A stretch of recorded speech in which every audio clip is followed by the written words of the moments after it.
A Servant of the Secret Flame, an epic tale of Middle-earth. In the deep halls of Khazad-dûm, where the hammers of the dwarves had long fallen silent and the shadows held dominion over stone, there dwelt one who remembered the days before darkness. Thorek Flameheart, last of the firekeepers of Durin's line, tended still to the secret flame that burned in the uttermost depths of the Dwarodelf. 'Twas no ordinary fire that Thorek guarded, but a flame kindled in the First Age by the hand of Aula himself, fed not by wood nor coal, but by the very essence of creation. Hidden it was from the eyes of Durin's Bane, concealed behind walls of mithril, and wrapped in songs of power that the dwarf lords of old had woven about it. For nigh on 500 years had Thorek kept his vigil, since the day the Balrog came and the realm of the dwarves fell into ruin. His beard had grown white as mountain snow, and his eyes held the weight of countless sorrows.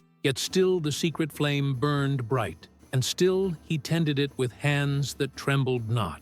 But on this day, as the winds of autumn swept across the misty mountains and the leaves of Lothlorien turned to gold, there came to Thorek a vision most dire. In the dancing tongues of the secret flame, he beheld shapes of shadow and malice, armies gathering in the east, and above all, a great eye searching, ever searching, for that which was hidden. "The flame speaks," whispered Thorek to the silent stones. "The Dark Lord stirs, and his gaze turns toward the ancient powers. Long have we hidden here in the depths, but I fear our time of concealment draws to an end." The flame leapt higher as if in answer, and in its light Thorek saw upon the wall the ancient script of his people, carved there by the first firekeepers.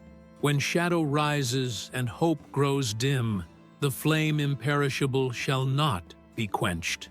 But guard well its secret, for in wrong hands even light may serve the darkness." With heavy heart, Thorek took up his staff of office and descended deeper into the mountain's root, where lay the Chamber of Memory, housing the lore of his order. There, graven upon tablets of stone, was written the prophecy that his masters had feared to speak aloud. In the days of the shadows returning, when the flame is sought by evil will, a servant must arise to bear the light beyond the halls of stone, ere all Middle-earth be consumed in darkness. Yet beware, for the path of the flame-bearer leads through treachery to a choice most bitter, and the salvation of many may demand the sacrifice of that which is most dear. As Thorek read these words, the very mountains seemed to tremble, and from the upper halls came a sound that chilled his blood, the beat of drums in the deep, and the cry of orcs upon the hunt. 3 days hence, as Thorek labored to strengthen the wards about the secret flame,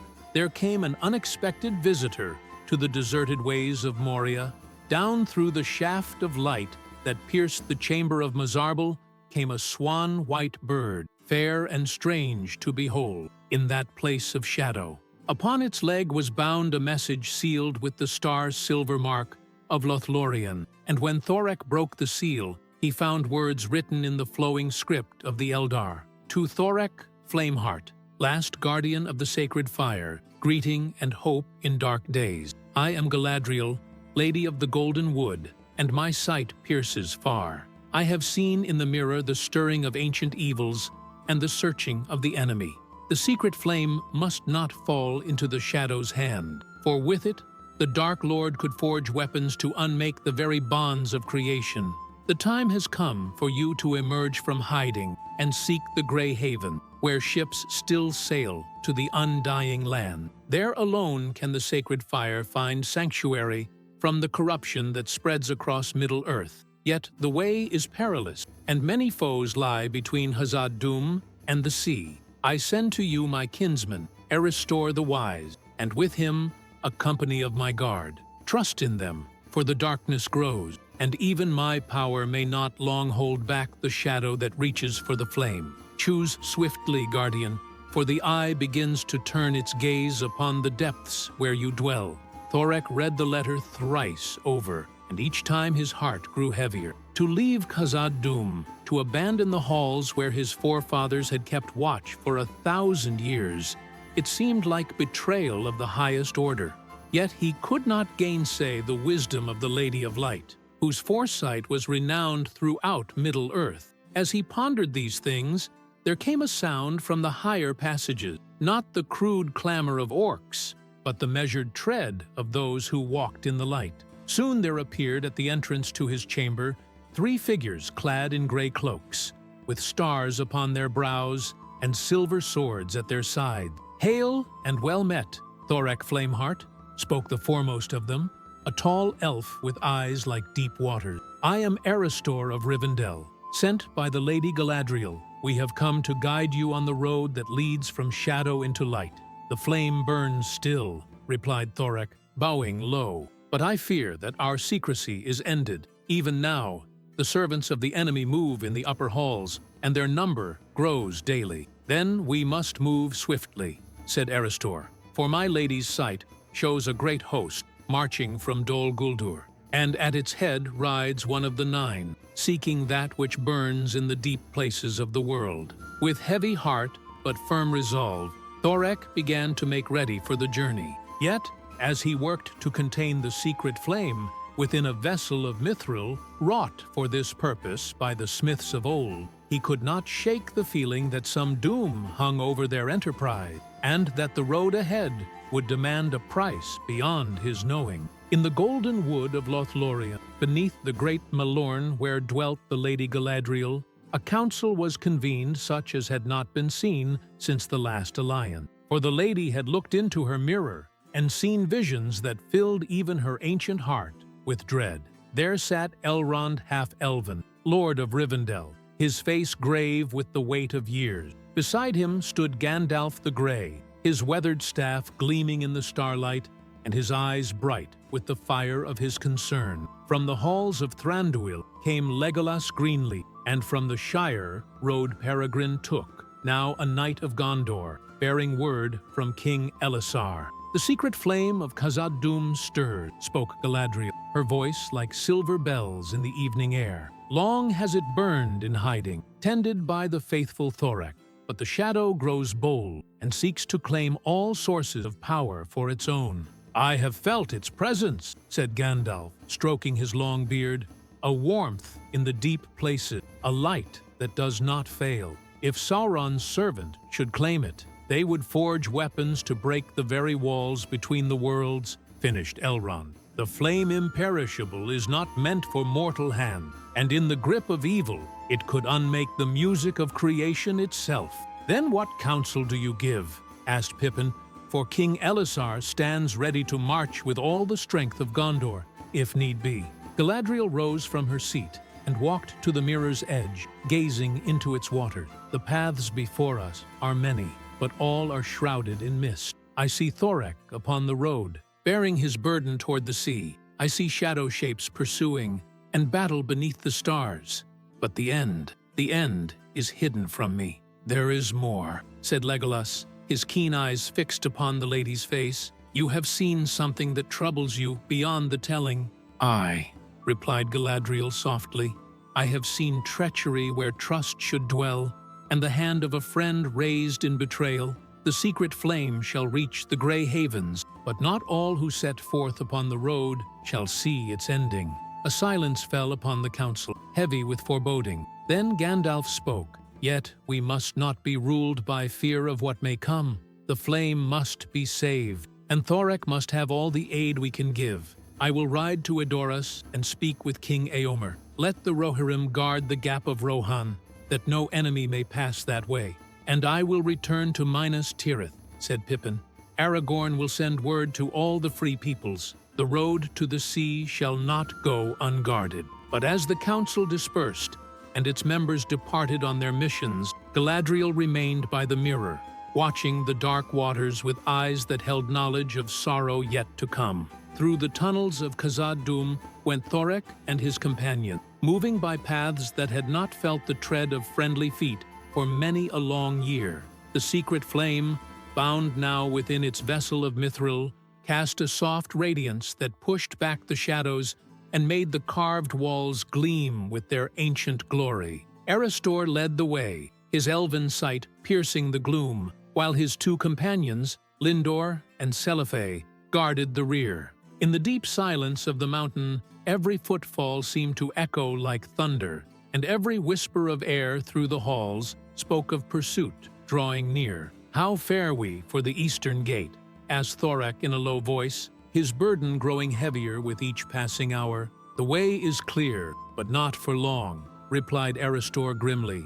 "My sight shows me orc bands moving through the upper halls, and something else besides, a darkness that walks upright and carries a blade of flame. Durin's bane still dwells in these halls," whispered Thorek, "yet it slumbers in the deep places, and has not stirred since Gandalf the Grey cast it down. What you see may be one of the 9, sent by the Dark Lord to claim the flame." As if summoned by his words, there came from behind them a sound that froze the blood, the ring of steel on stone, and the hiss of something that burned in the darkness. The company quickened their pace, but the sounds of pursuit grew ever closer. "The eastern gate lies yet 2 leagues ahead," said Lindor, his face pale in the mithril light. "Can we reach it ere our hunters close the gap?" "We must," replied Aristor, "for if we are trapped in these halls, no power in Middle-earth can aid us." They ran then through the halls of Moria, past the carved pillars and the silent tombs of dwarf kings, while behind them came the steady beat of iron-shod feet and the cruel laughter of orcs.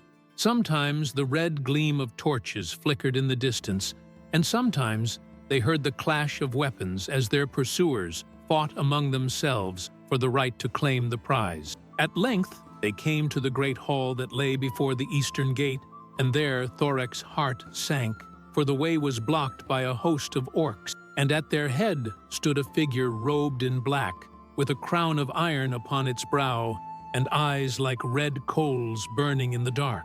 "Behold, the dwarf comes at last," spoke the Nazgul in a voice like the grinding of stone.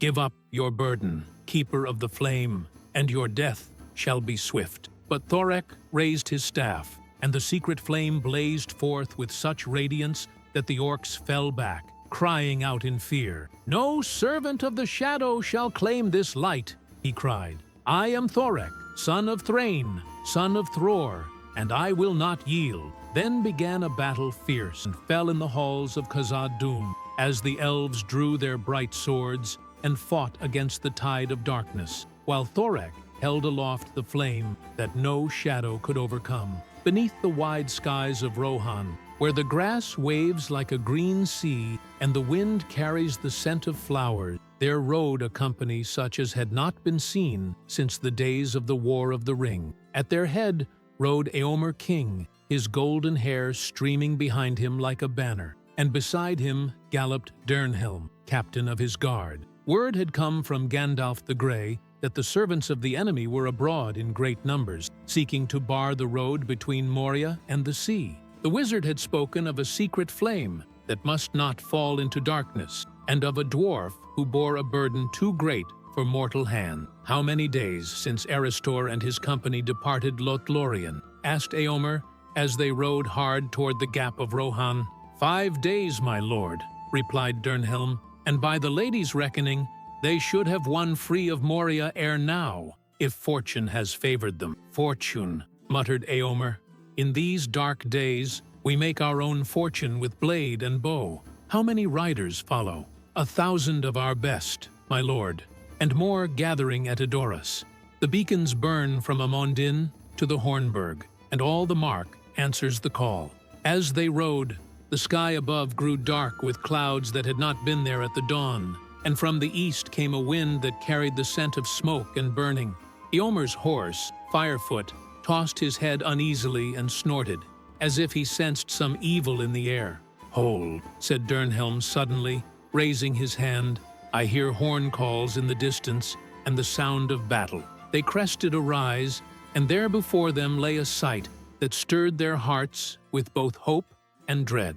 In a great circle upon the plain stood a company of elves, their bright mail gleaming in the dim light, while around them pressed a host of orcs, and Uruk-hai beyond counting. At the center of the circle, they could see the figure of a dwarf, holding aloft something that blazed with white fire. "The secret flame!" cried Éomer. "They are hard-pressed indeed. Sound the horns, ride now for death and glory."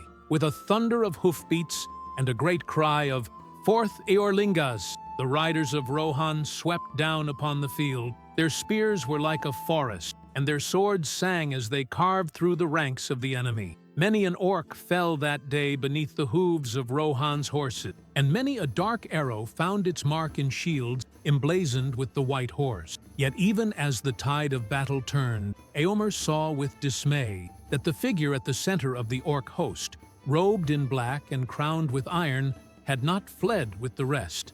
The Nazgul strode forward through the melee, its blade of flame hissing as it cut down all who stood in its path. "To me!" shouted Éomer, spurring Firefoot toward the wraith. "Let us see if the riders of the mark remember how to face the Nine." But ere he could close with the enemy, there came a great flash of light from where Thorek stood, and the secret flame leaped up like a pillar of fire, reaching toward the heaven. In that radiance, the Nazgul gave a shriek that split the air, and fled like smoke before a great wind. In the halls of the woodland realm, where the lights of Elrond's folk gleamed like stars among the leaves, King Thranduil sat upon his throne of carved wood and received dark tidings from his scouts. The borders of his realm were troubled, and strange shadows moved among the trees, where once all had been peace. "My lord," spoke Legolas, newly returned from the council in Lothlorien, "the secret flame moves toward the sea, but the road is beset with perils. Already the servants of the enemy have attacked Thorek and his company upon the plains of Rohan, and though Éomer King came to their aid, greater dangers lie ahead." "What would you have of me, my son?" asked Thranduil, his keen eyes fixed upon Legolas's face. "The woodland realm has long held itself apart from the troubles of the world. Yet the world's troubles care not for our desire for solitude," replied Legolas. "If the secret flame should fall into the enemy's hands, no corner of Middle-earth will remain untouched by shadow. I ask for a company of our best warriors to guard the path through Mirkwood, for that way the flame-bearer must come if he would reach the Grey Havens." Thranduil was silent for a long moment, gazing into the depths of his wine cup, as if seeking wisdom in its ruby depths. At length he spoke. "There is more in this matter than you have told me. I see it in your eyes, Legolas Greenleaf. What else did the Lady Galadriel foresee?" "She spoke of treachery," Legolas said reluctantly, "of a friend's hand raised in betrayal, and of sorrow that must come ere the end." "Treachery," mused Thranduil, "and who among the company that guards the flame might play the traitor? Not Thorek himself, for his loyalty to his charge is beyond question. Not Erestor, whose honor is known throughout all the realms of the Eldar." "My lord speaks truly," said Legolas. "Yet the lady's sight is seldom false, and if she has seen betrayal, then betrayal shall come, however little we may wish to believe it." As father and son spoke thus together, there came to the doors of the hall a messenger, travel-stained and weary, bearing a letter sealed with the white tree of Gondor. "From King Elessar," said the messenger, bowing low. "He bids me say that great hosts are moving in Mordor, and that the Black Gate stands open. The enemy prepares for war such as has not been seen since the last alliance." Thranduil broke the seal and read the letter in silence, his face growing ever more grave. When he had finished, he looked up at Legolas with eyes that held a new resolve. "It seems the choice is taken from our hand," he said. "If war comes to all the world, then the woodland realm must play its part. Take what warriors you deem needful, my son, and guard well the secret flame. For if it should be lost, then all our valor will avail us nothing in the darkness that follows." Thus it was that when Thorek and his company came at last to the borders of the woodland realm, they found not the solitude they had expected, but a host of elven warriors awaiting them, led by Legolas himself, and ready to guard their passage through the shadow-haunted wood. 7 days had passed since the company entered the dim paths of Mirkwood, where the trees grew thick and the sunlight fell in scattered beams through the heavy canopy above. Thorek bore the secret flame with growing weariness, for the mithril vessel seemed to grow heavier with each passing league, and the light within pulsed with an urgency that troubled his dream. Beside him walked Aristor, ever watchful, while Legolas and his woodland warriors moved like shadows through the trees, keeping watch for the orcs and fell creatures that might still lurk in the darker corners of the wood. Yet it was not from without that danger came, but from within their own company. On the seventh evening, as they made camp beside a clear stream that bubbled down from the mountains, Lindor approached Thorek, where he sat apart, tending to the flame. "Heavy is the burden you bear, Master Dwarf," said the elf softly. "Would it not be wiser to rest here a while, until you have recovered your strength?" "Rest," replied Thorek, looking up with surprise. "Nay, friend Lindor, each day we tarry is a day the enemy draws closer. The flame must reach the Grey Havens ere the ships depart for the undying land." "Yet what if there were another way?" Lindor pressed, his voice dropping to a whisper. "What if the flame need not leave Middle-earth at all? There are powers in the east, ancient and wise, who could keep it safe from Sauron's reach." Thorek's eyes narrowed, for he heard something in Lindor's voice that set his teeth on edge. "What powers do you speak of, Master Elf?" "All the wise in Middle-earth counsel that the flame must pass over sea." "All?" asked Lindor, with a strange smile. "Even Saruman the White was counted among the wise, until he revealed his true allegiance. Think you that all who seem to serve the light are free from the shadow's touch?" At these words, Thorek sprang to his feet, his hand moving to the hammer at his belt. But Lindor was quicker, and ere the dwarf could cry out, the elf's hand closed over his mouth, while the other drew a dagger whose blade was black as midnight. "Give me the flame, Thorek Flameheart!" hissed Lindor, and now his fair features were twisted with malice. "Give it to me, and your death shall be swift." But the secret flame blazed forth at the touch of evil, and its light burned Lindor's hand so that he cried out and released his hold. In that moment, Thorek broke free and shouted with all his strength, "Treachery! Treachery in the camp!"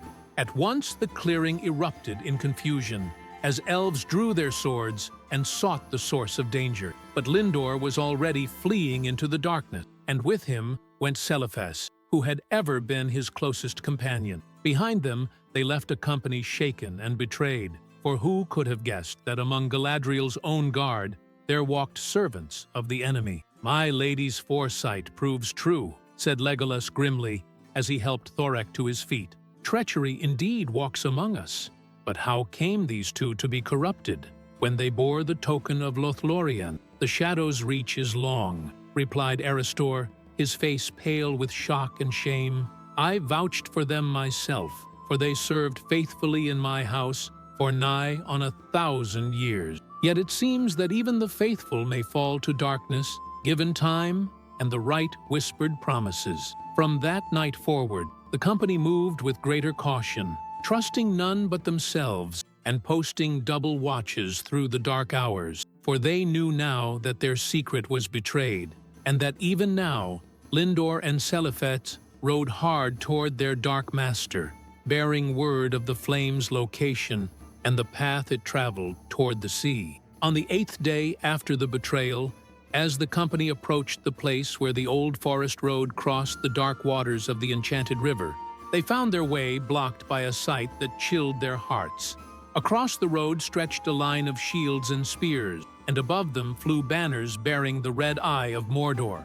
At the head of this host stood Lindor and Seliphas, no longer fair to look upon, for the corruption of their hearts now showed plain in their twisted features. Beside them walked creatures of shadow and flame, and in the air above circled the fell beasts of the Nazgul, though their riders were not yet to be seen. "So the traitors show their true faces at last," said Legolas, knocking an arrow to his bow. "Yet why do they bar our path so openly? Surely they know we are too few to break through such a host."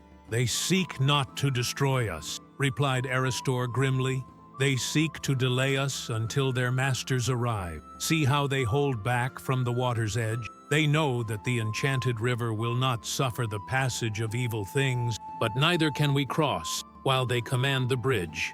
Thorek clutched the mithril vessel tighter, feeling the secret flame pulse with agitation within. "Then what counsel do you give? For each hour we tarry is an hour gained for our enemies." It was then that there came from behind them the sound of horn, clear and sweet in the morning air, and turning, they saw a sight that lifted their hearts. Down the forest road came a great company of the Galadrim, led by Haldir of Lothlorien, their mail shining like silver and their banners bright with stars. "Hail, Thorek Flameheart!" called Haldir as he drew near. "My lady sends word that the path ahead is perilous, and that you have need of stouter guard." "Well met indeed," replied Thorek. "Yet see how the enemy holds the bridge. How shall we pass?" Haldir smiled, and it was not a pleasant sight.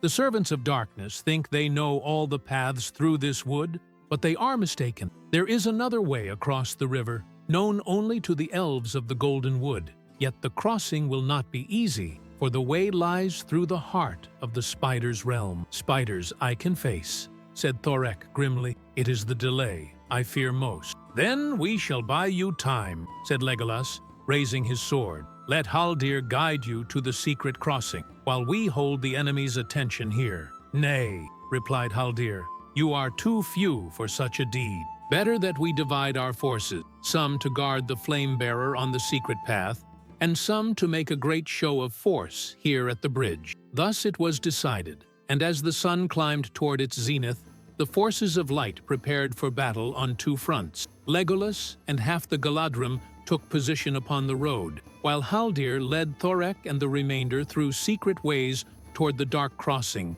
that lay in the realm of spiders. Behind them, the horns of war sounded across the river, and the battle for the old forest road began. Deep in the darkest heart of Mirkwood, where the trees grew so thick that noonday was as twilight, and the very air seemed heavy with malice, Haldir led the company along paths that no foot had trodden for many an age. Here the children of Ungoliant had made their lairs, spinning webs as strong as steel cables between the mighty trunks. "Stay close together," whispered Haldir, his keen eyes scanning the shadows above. "The great spiders shun the light of day, but in this perpetual dusk they are ever watchful." Thorek bore the secret flame before him like a torch, and its radiance pushed back the darkness that pressed in on all sides. Yet even so, he could see the glitter of countless eyes watching from the web-shrouded branches and hear the soft rustle of movement in the canopy above. "How much farther to the crossing?" asked Erestor, his sword drawn and ready. "Not far now," replied Haldir. "The ancient bridge lies just ahead, though whether it will bear our weight after all these years, I cannot say." As if summoned by his words, there came from ahead the sound of rushing water, and soon they emerged into a clearing where a great chasm split the forest floor. Far below, the enchanted river rushed in torrent over rocks black as midnight, while spanning the gap was a bridge of elven make, its stones green with age and hung about with webs. "Blessed be the craft of our forefathers," breathed Haldir. "The bridge stands still, though much decayed." But even as he spoke, there came from the trees around them a sound that froze the blood, the chittering of giant spiders in their hundreds, and the whisper of silk-wrapped feet upon bark. From every tree and web-hung branch they came, their eyes glowing red as coals, and their mandibles clicking with hunger. "The light!" cried Thorek, raising the flame high. "The light holds them back." Indeed, the spiders drew back from the blazing radiance of the secret flame, clustering just beyond its reach and watching with malevolent patience. Yet their numbers were beyond counting, and the company could not remain in the clearing forever. "Across the bridge, and swiftly," commanded Haldir. "I will guard the rear." One by one they stepped onto the ancient stones, testing each footfall before trusting their weight to the decaying structure. Behind them, the spiders pressed closer, driven by hunger that warred with their fear of the light. Halfway across, disaster struck. A stone gave way beneath Erestor's feet, and with a cry he fell toward the rushing waters below. Yet Thorek, moving with speed born of desperation, caught the elf's hand just as he plummeted over the edge. "Hold fast!" cried the dwarf, bracing himself against the broken stone. but the weight of the elf and the awkward angle of his grip sent the mithril vessel sliding from his grasp. For a moment, that seemed to last an age, the secret flame blazed in the air above the chasm. Then strong hands caught it, not Thorek's, but those of one of Haldir's guard, an elf named Glorfindel the Younger. "I have it!" he cried. "The flame is safe!" Yet even as relief flooded through the company, the loss of the light's protection allowed the spiders to surge forward. Across the bridge, they came in a black tide, and though the elves fought valiantly with sword and bow, they were sorely outnumbered. It was then that Glorfindel made a choice that would echo through all the days to come. Raising the secret flame high above his head, he spoke words of power in the ancient tongue, and the vessel burst open like a flower of light.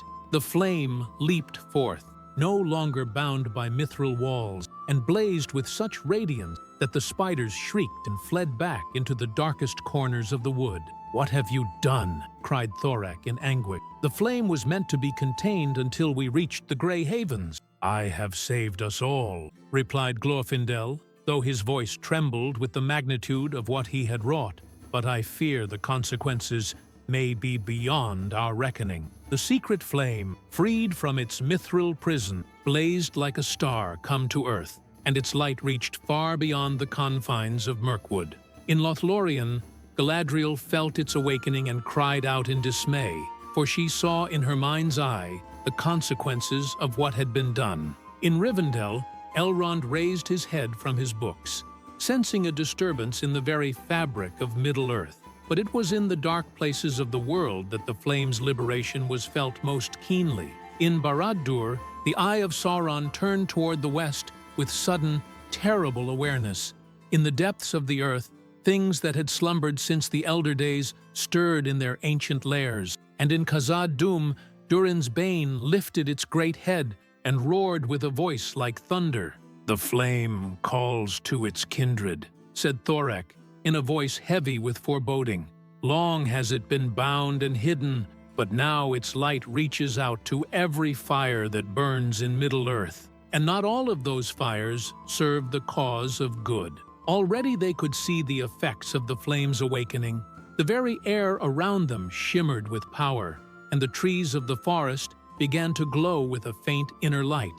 Animals fled in terror from the overwhelming radiance, while the company themselves felt strength flowing into their limbs like wine. "We must reach the Grey Havens with all speed," urged Erestor. "For now, every servant of darkness in Middle-earth knows where the flame burns, and they will come in numbers beyond counting to claim it." Yet even as he spoke, they heard from behind them the sound they had most dreaded, the beat of great wings upon the air, and the hunting cries of the Nazgûl. The Nine had come at last, drawn by the flame's blazing beacon, and with them flew their fell beasts with claws like swords and voices like the screaming of the damned. "Into the trees!" shouted Haldir. "The canopy may shield us from their sight." But it was too late. Down from the sky came the Nazgûl like falling shadows, their black swords gleaming with malice, while behind them flew creatures of flame and darkness summoned from the deep places of the world. The great battle for the secret flame had begun. Glorfindel stood at the center of the clearing, the flame blazing in his hands like captured lightning, while around him the elves of Lothlorien fought with the courage of desperation. Their arrows sang through the air, and many a fell beast crashed to earth with silver shafts in its heart. But still the enemy came on, wave after wave of darkness, seeking to overwhelm the light. "I cannot contain it much longer," cried Glorfindel, his face strained with effort. "The flame seeks to return to its source, and my strength fails." It was then that Thorek made the greatest choice of his long life. Stepping forward, he placed his weathered hands upon the blazing vessel, feeling the fire's essence burn along his very bone. "I am its guardian," he said simply, "and a guardian's duty does not end with peril. Give me the flame, young Glorfindel. Let me bear this burden to its end." But as the secret flame passed from elf to dwarf, something unexpected happened. The fire did not diminish, return to its bonds. Instead, it blazed brighter still, and in its heart appeared the figure of one they had thought long lost to darkness. "Gandalf!" cried Erestor in amazement. "But you fell at the bridge of Khazad-dûm." "I fell, and I returned," said the figure in the flame, his voice echoing from afar. "Yet I am not the Gandalf you knew. I am Gandalf the White, sent back to Middle-earth in its hour of greatest need. And I bring word that changes all our plans." In the heart of the blazing flame stood Gandalf the White, his robes gleaming like fresh snow, and his staff crowned with light that made the very air sing with power.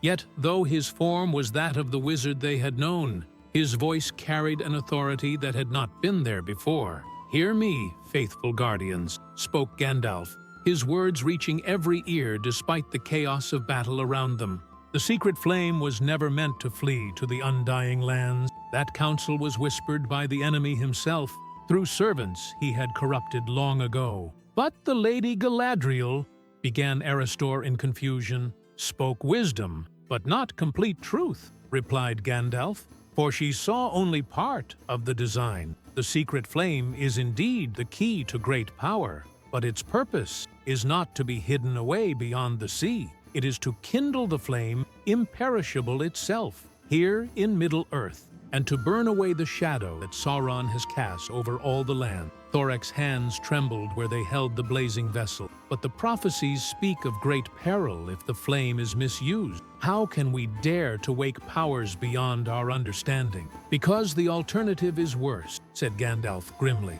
"Even now, Sauron masses his greatest army yet against the free people. The Black Breath spreads across the land, and darkness grows in every corner of Middle-earth. Only the flame imperishable can cleanse this corruption, but it requires a willing heart to kindle it, and a sacrifice beyond the telling." "What sacrifice?" asked Haldir, though his voice suggested he already knew. "The bearer of the secret flame must give his life to wake the greater fire," Gandalf replied, "and not just his life, but his very essence, becoming one with the flame itself. It is a path from which there is no return." A silence fell over the company, broken only by the sounds of battle as the elves continued to hold back the tide of darkness. All eyes turned to Thorek, for all knew that the choice must be his alone. "I have guarded this flame for 500 years, said the dwarf at length. "If my death can save Middle-earth from shadow, then it is a price gladly paid." "Yet there is more," said Gandalf, his voice heavy with sorrow.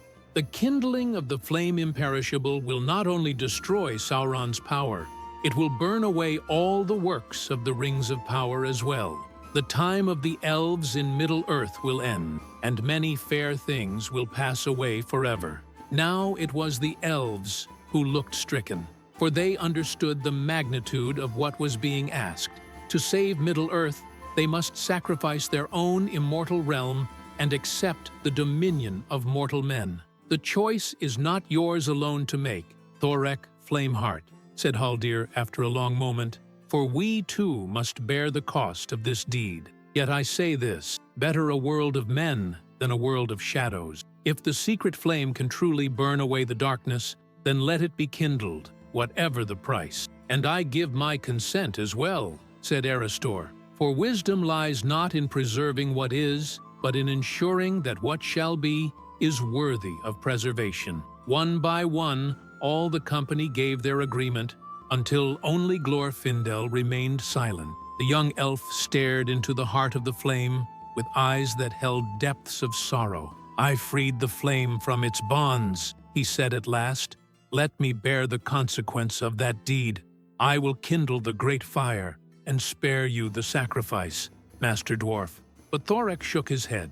"Nay, young friend. This burden was mine to bear from the beginning, and mine it shall remain to the end. Yet I thank you for your courage, and count it the greatest honor of my life to have known you." With that, he raised the secret flame high above his head, feeling its power flow through him like molten gold. Around them, the battle raged on, but at the heart of the clearing, dwarf and flame began to merge into something new and terrible and beautiful beyond words. As Thorax surrendered himself to the secret flame, the very air around him began to burn with light that had no earthly source. His form grew ever brighter, until none could look upon him directly, and the ground beneath his feet turned to crystal from the intensity of the fire. The Nazgul, sensing what was to come, fell back in terror, their fell beasts screaming as they sought to flee. But the light followed them, growing ever stronger, until even the shadows cast by the great trees burst into flame. "It begins," whispered Gandalf, his own form starting to fade as his mission in Middle-earth approached its end. "The flame imperishable wakes, and all the darkness of the world shall be cleansed." From Thorax's transformed body, waves of pure fire began to spread outward, racing across the land faster than the swiftest horse. Where the fire passed, orcs and other servants of darkness simply ceased to be, their essence burned away by light that tolerated no corruption. The very air grew sweet and clean, as if the world were being born anew. In Minas Tirith, King Elessar stood upon the walls of the citadel and watched in wonder as the darkness that had hung over Mordor for so long burst into brilliant flame. The Black Gate crumbled to dust, and Barad-dûr itself began to crack and fall as the power that had sustained it was consumed by the greater fire. In Lothlorien, Galadriel felt her ring lose its power as the wave of flame passed through the golden wood. Yet she smiled through her tears, for she knew that the sacrifice had not been in vain. The time of the elves was ending, but the world would be free. The wave of purifying fire raced on through every corner of Middle-earth, burning away not just the works of Sauron, but all the corruption that had seeped into the world since the First Age. Where orcs had fouled the land, green grass began to grow. Where the Nazgul had spread despair, hope bloomed like flowers in spring. At last, the fire reached the shores of the Grey Haven, where the last ships of the elves waited to depart for the undying land. But there was no need for flight now, for the darkness was ended forever. In the clearing where it had all begun, only the crystal remained where Thorak had stood, glowing with a soft light that would never fade. Around it gathered the survivors of the company, Erestor and Haldir, Glorfindel and the others, their faces marked by wonder and loss in equal measure. "He is gone," said Erestor softly, "yet not gone, for his essence burns now in every flame that lights the darkness." "The world is saved," added Haldir, "yet so much that was fair has passed away with the saving." "Such is the nature of sacrifice," said a familiar voice, and turning, they saw Gandalf approaching through the crystal-bright air. But he was no longer the White Wizard, for his mission was complete. Now he appeared as he truly was, one of the Maiar, servant of light, ready to return to the undying land. "Will you come with us?" asked Erestor, "for ships still sail from the Grey Haven, though their purpose is changed." "Nay," replied Gandalf with a smile, "my path leads elsewhere. There are other worlds that have need of light, and the secret flame has shown me the way to them. But you, my friends, have earned your rest. Go now to the havens, and from there to the halls of your fathers, where no shadow shall ever fall again." Duritu, and as the sun set over Middle-earth on that day of days, the last flames of purification danced across the land, and all who looked upon them knew that a new age had begun. The age of men was dawning, but it would be an age free from the shadow of evil, purchased with the willing sacrifice of one whose name would be remembered as long as any tale was told. In the deep places of the earth, where once Durin's Bane had dwelt, a new flame began to burn, not the fire of destruction, but the gentle warmth of home. And sometimes, in the light of that flame, travelers would catch a glimpse of a figure with a long beard and eyes bright with starlight, still keeping watch over the world he had died to save. Thus ends the tale of Thorak Flameheart, servant of the secret flame, whose sacrifice brought light to the darkest hour and hope to the hopeless. Let his deeds be remembered and his courage honored, as long as the stars burn in the sky above Middle-earth. Here ends the chronicle of the secret flame, as set down by the scribes of Minas Tirith in the first year of the Fourth Age.